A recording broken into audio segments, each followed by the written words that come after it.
Hello friends, पुराने सारे notice माफ होने वाले हैं क्योंकि जीएसटी की एमनेस्टी स्कीम जो कि जीएसटी काउंसिल में अनाउंस हुई थी उसका नोटिफिकेशन आ चुका है। इस स्कीम में कौन कौन से नोटिस माफ होंगे ये सब डिस्कस करेंगे इस वीडियो में। बिल्कुल टाइम वेस्ट नहीं करते हैं, सबसे पहले बात करते हैं ये जो नोटिस माफ होंगे ये किससे रिलेटेड है उसके बारे में बात करते हैं।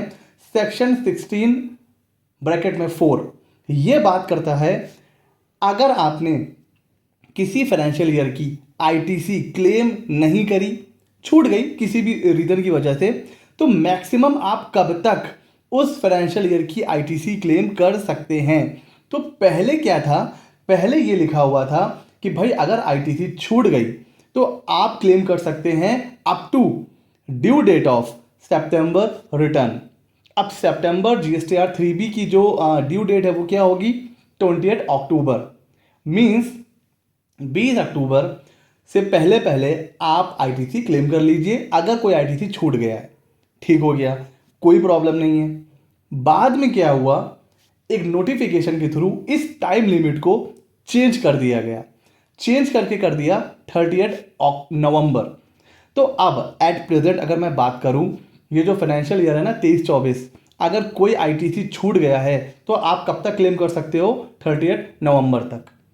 ये तो हो गया। पहले कितनी थी, 20 अक्टूबर, अब कितनी है, 30 नवंबर।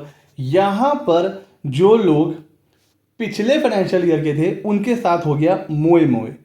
क्यों, क्योंकि फाइनेंशियल ईयर 17-18, 18-19, 19-20, 20-21 के लिए भर भर के नोटिस आने लगे। जिन्होंने जीएसटीआर 3B लेट फाइल किया था, नोटिस आने लगा कि भाई आपको आईटीसी नहीं मिलेगा क्योंकि आपने सितंबर की जीएसटीआर 3B लेट फाइल करी है। तो आप नोटिस आने लगे। तो अब भाई आज की बात करें तो नवंबर है डेट, पहले थी 20 अक्टूबर।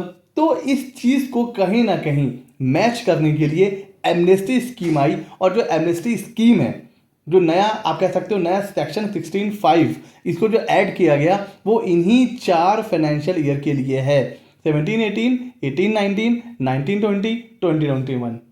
तो इस फाइनेंशियल ईयर के लिए ही इस स्कीम का, इस एमनेस्टी का आप फायदा उठा सकते हैं। अच्छा सर, तो जब नोटिस आने लगे तो उससे बचने के लिए आ गई एमनेस्टी स्कीम। इसका जो अनाउंसमेंट था वो काउंसिल की जो मीटिंग थी उसमें हो चुका है, बट अब इसका नोटिफिकेशन रिसेंट में आया है 8 अक्टूबर। 8 अक्टूबर को नोटिफिकेशन आ गया जिसमें पूरा प्रोसीजर, सारी चीज़ें आ गई हैं जिसके लिए हम ये वीडियो बना रहे हैं। तो क्या कंडीशन है, सबसे पहले देखते हैं टाइम लिमिट। अगर आपके पास इन 4 सालों में से किसी का आईटीसी का नोटिस आया हुआ है कि भाई आपको आईटीसी नहीं मिलेगा क्योंकि 20 अक्टूबर के बाद आपने रिटर्न फाइल किया है, तो अब आपके पास टाइम है। ऐसे नोटिस का आप रिप्लाई सबमिट कर सकते हो, तो आपकी जो डिमांड है ना वो हट जाएगी। लेकिन ऐसा नहीं है कि अब ये आ गया तो हमेशा के लिए रहेगा।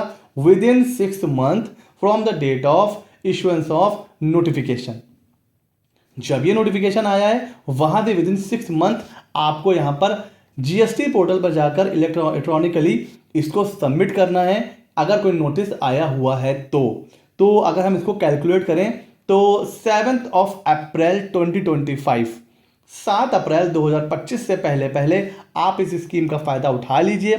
अगर आपसे चूक हो गई तो फिर आपकी जो डिमांड है ना, जो नोटिस है वो एज इट इज रहेगा, फिर आपको पे करना ही पड़ेगा।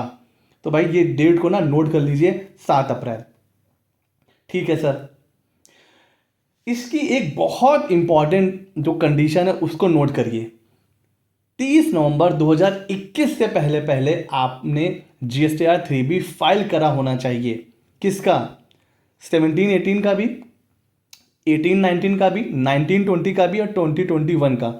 इन चारों फाइनेंशियल ईयर का जीएसटीआर 3B जिसमें आप आईटीसी क्लेम कर रहे हैं वो आपने 30 नवंबर 2021 से पहले पहले फाइल किया होना चाहिए। तो अगर आप इस स्कीम का फायदा उठाने की सोच रहे हैं तो लॉगिन करिए, लॉगिन करने के बाद चेक करिए कि क्या आपने इन 4 सालों का जो आईटीसी है वो 30 नवंबर 2021 के पहले पहले 3B में क्लेम कर लिया है या नहीं।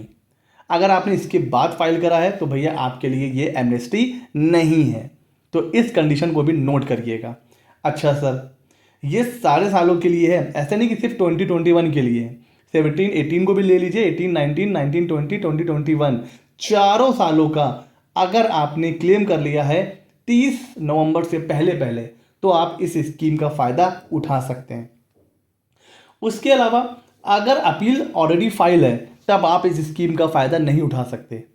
अगर उस फाइनेंशियल ईयर की अपील पेंडिंग है तो आप फायदा नहीं उठा सकते हैं। लेकिन अगर आपको इस स्कीम का या इस रेक्टिफिकेशन का फायदा उठाना है, तो फिर आपको सबसे पहले अपनी अपील विड्रॉ करनी पड़ेगी। एक बार आपने अपील विड्रॉ करी, फिर आप एलिजिबल हो जाएंगे इस टाइम पीरियड के लिए, इस स्कीम के लिए। तो भाई अब आपका अपील चल रहा है, तो अब आप ये देखो कि आपको फ़ायदा कहाँ है। अगर आपको लग रहा है कि अपील आपके फेवर में डिसाइड होने वाली है, तो वेट करो अपील का। आपको लग रहा है कि नहीं, ये स्कीम में आते ही मेरी डिमांड ख़त्म हो सकती है, तो फिर अपील को विड्रॉ कर लो। लेकिन बहुत ध्यान से सोच समझ के अपने एविडेंस, जो आपने रिटर्न फाइल करा है, जो जो आपके पास डॉक्यूमेंट्स हैं, जो जो आपके पास रिकॉर्ड्स हैं, और किसी प्रोफेशनल की एडवाइस लेने के बाद ही ये डिसीजन लीजिए कि आपको अपील विड्रॉ करनी है या नहीं। क्योंकि अगर आपने एक बार अपील विड्रॉ कर ली और इस स्कीम में भी आपका केस सॉल्व नहीं हुआ, तो प्रॉब्लम हो सकती है। तो अपील विड्रॉ करने से पहले सोचिए। तो 3 कंडीशन है। एक तो 7 अप्रैल से पहले पहले आपको जो है ना, वो रेक्टिफिकेशन की जो एप्लीकेशन है वो जीएसटी पोर्टल पर सबमिट करनी है। दूसरा, आपको ये देखना है कि 30 नवंबर 2021 से पहले पहले रिटर्न फाइल होना चाहिए, चारों में से किसी भी ईयर का। तीसरा, अपील नहीं फाइल होनी चाहिए। ये कंडीशन सेटिस्फाई हो रही हैं। अगर आपके पास आईटीसी से रिलेटेड कोई भी नोटिस आया हुआ है इन 4 सालों का कि हम आपको नहीं दे सकते हैं क्योंकि आपने टाइम के बाद फाइल कराया तेरी भी, तो अब आप इस स्कीम का फ़ायदा उठा सकते हैं। कैसा लगा ये वीडियो ज़रूर बताइएगा। इस स्कीम को लेकर कोई भी कंफ्यूजन है तो आप कमेंट सेक्शन में पूछ सकते हैं। और हम अपने चैनल सी मित्रा 24 पर ऐसे ही इंटरेस्टिंग वीडियोस लाते रहते हैं, एकदम आसान भाषा में। हम लोग कोई बहुत टेक्निकल वर्ड्स यूज़ नहीं करते हैं, एकदम आसान भाषा में मैं कोशिश करता हूँ कि आप लोगों को सारी चीज़ें समझ में आ जाएं। मिलते हैं अगले नॉलेजेबल वीडियो में।